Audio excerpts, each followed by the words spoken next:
Hello and welcome to the latest video in the Video Cashflow marketing series, where we bring you the latest news, tips, articles, resources and courses on business, YouTube and marketing.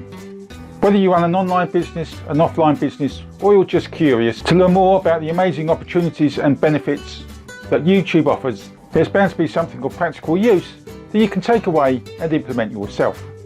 For now though, enjoy the video.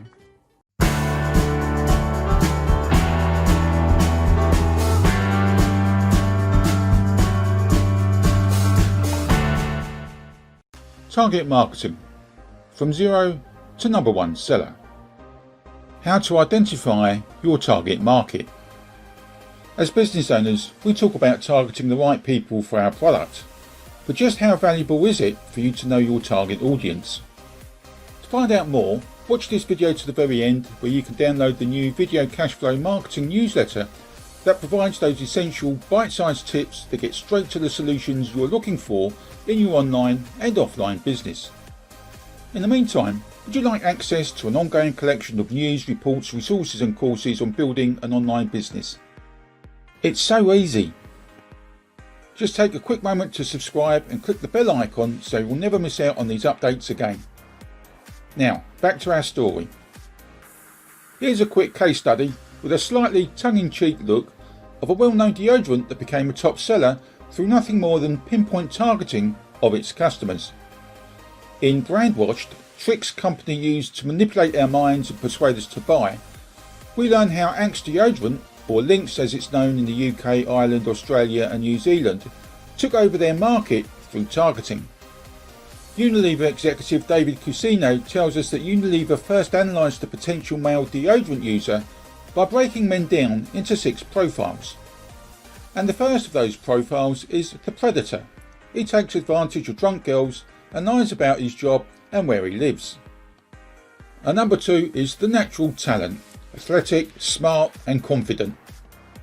This chap doesn't need to lie to score with the women. Number 3, Mr. Marriage Material, humble and respectful. He's the sort of chap you want to bring home to mum and dad. Number 4, forever the friend. He always hits that glass ceiling. Number 5, the insecure novice. He has absolutely no clue what he's doing and things get awkward fast, the typical geek or nerd. And finally, number 6, the enthusiastic novice. He has absolutely no clue what he's doing, but he's outgoing and tries valiantly anyway. Based on these 6 profiles, Unilever chose to target the insecure novice, since these are the chaps who need the most help in getting women. Now, quite frankly, this is the target market that could most easily be persuaded into buying a product, any product, that could potentially help them get over their nerdiness and get the woman. Or women. Lots of women. The next step was to create the ads. Apparently, research showed that the ultimate male fantasy isn't to have just one woman at a time. It's to be irresistible to several sexy women at once. Seriously, did they really have to undertake research to determine this?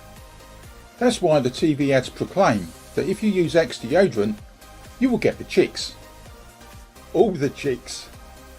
And the result? Axe came out of nowhere to be the number one male antiperspirant and deodorant brand. Now, notice they weren't targeting every man.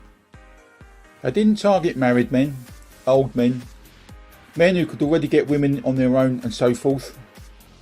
They targeted one demographic, men in their 20s and 30s who were nerdy and had trouble getting women. But in the process, they had a great deal of crossover into the other 5 groups as well. This is an added benefit of targeting that most marketers and business owners don't realise or appreciate. They think in order to get the biggest share of the market, they must target everyone. But when you target everyone, you tend to get almost no one. Paradoxically, when you target one specific group, you tend to get customers from all the other groups as well. However, in this case, Axe's marketing works almost too well. Apparently, high school boys were completely doubting themselves in Axe, thinking they would get every girl in class to fall over them. Instead, schools complained of boys reeking of the cologne-like smell. How could Axe have fixed this? perhaps by cautioning its users that because of the power of Axe, just a couple of sprays was actually more effective than dousing themselves from head to toe. Instead, Axe backpedaled a bit from their original campaign and sales declined. Which is another lesson. When you find a target market that works for your product, or better still, you target your product to the right market, don't change what's working. Here's what you can do. 1. Make a list of potential target markets for your next product. 2. From that list, choose the market or demographic you want to target. 3. Create a profile of just one person in that market. This is your ideal customer. 4. Tailor your product and your message to that one person. And then 5. Dance around your office as you see the sales come flooding into your inbox. So stop targeting everyone and start targeting your ideal customer. Once you do, it will become clear how you should market, where you'll find your customers, and how to get them on board. And yes, your sales will almost certainly increase. I hope you've enjoyed this interesting marketing story about Axe Deodorant. So summing up then, the lessons to take from this story are: Number 1. Identify your target market. Number 2. Visualize your ideal client. And Number 3. Tailor your product or service to that one person. To keep up to date with more business stories and practical business and YouTube marketing tips, ensure you don't miss out on future videos by subscribing to our YouTube channel, then hit the bell icon to be the first to be notified. Plus, don't forget to share these videos with friends, family, business colleagues and associates. Thanks for watching and make it a great day. Until next time, bye for now.